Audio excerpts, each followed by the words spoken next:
Et bonjour, bienvenue à toutes les personnes qui souhaitent comme moi connaître les 3 clouds les plus utilisés dans le monde entier. Imaginez un peu votre CV spécialiste multi-cloud Azure, AWS et Google GCP, pas mal, non? Donc c'est super important de les connaître. Pourquoi? Parce que connaître un cloud c'est bien, mais connaître 3 clouds c'est carrément énorme et indispensable. Connaître les termes de chaque provider, ainsi être force d'idée de proposition, avoir une réflexion multi-cloud et savoir conseiller sur le meilleur des 3 dans chaque domaine. Être ouvert à des milliers de propositions d'offres d'emploi. Cela fait maintenant plus de 7 ans que je forme sur le cloud et je propose aussi mes services pour des missions de consulting et de suivi. Et à chaque retour de formation, les mêmes commentaires. C'est top d'avoir un formateur sur les 3 technos. Merci. Super retour sur la formation. On peut maintenant choisir la meilleure offre. Et maintenant, je sais qu'il n'y a pas que Azure ou que Amazon ou que Google. Je vous propose donc 3 formations en une. Bien que tous les fournisseurs proposent d'excellents services, il est important de choisir un service disponible adapté à vos besoins personnels. Vous allez d'abord découvrir l'offre de Microsoft avec la solution IaaS et PaaS. La firme s'est d'abord concentrée sur des offres PaaS, puis a progressivement évolué vers une solution qui inclut les produits IaaS et SaaS. C'est une solution qui se veut intéressante pour les entreprises, qui fonctionnent dans les environnements Windows Office 365. Azure est le choix le plus sûr quand on décide d'intégrer les outils Microsoft avec des outils de développement et de test bien rodés. Par ailleurs, les programmes de mobilité proposés par Microsoft s'avèrent vraiment efficaces.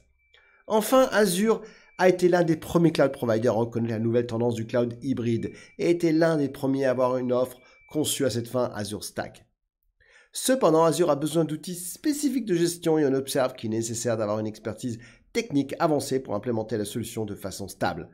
Ensuite, nous allons découvrir GCP. Waouh!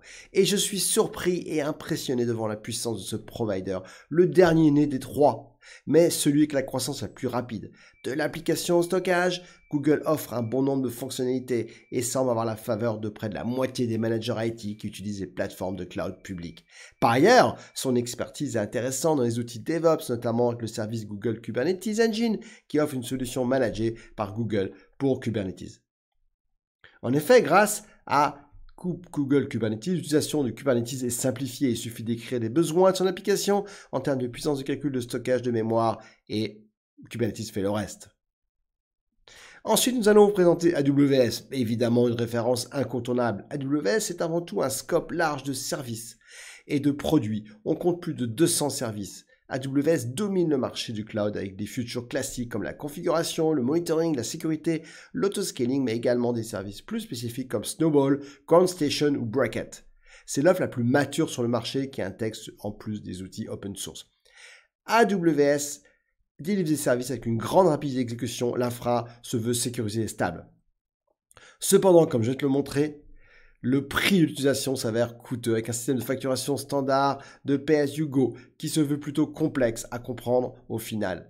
L'interface AWS n'est pas très user-friendly et si sa diversité de services est un point fort, c'est aussi une faiblesse tant le choix des options de complexité et amène une confusion. Donc, la plus grande force c'est AWS, donc domination sur le cloud. Disponibilité géographique reste un atout majeur avec 77 régions de disponibilité dans 24 régions dans le monde. Pour Azure, son atout majeur reste le fait qu'il est parfaitement imbriqué dans les autres logiciels de Microsoft. En effet, dès lors que les entreprises utilisent Microsoft Server, Office 365, Microsoft 365, Active Directory, cela en effet a un sens de continuer avec Azure. Par ailleurs, l'expérience client n'est pas à la hauteur attendue, notamment sur la documentation et le support technique. Et enfin, GCP offre une expérience singulière dans la containerisation avec Kubernetes. GCP a un pas d'avance sur les aspects Big Data, Analytics et Machine Learning.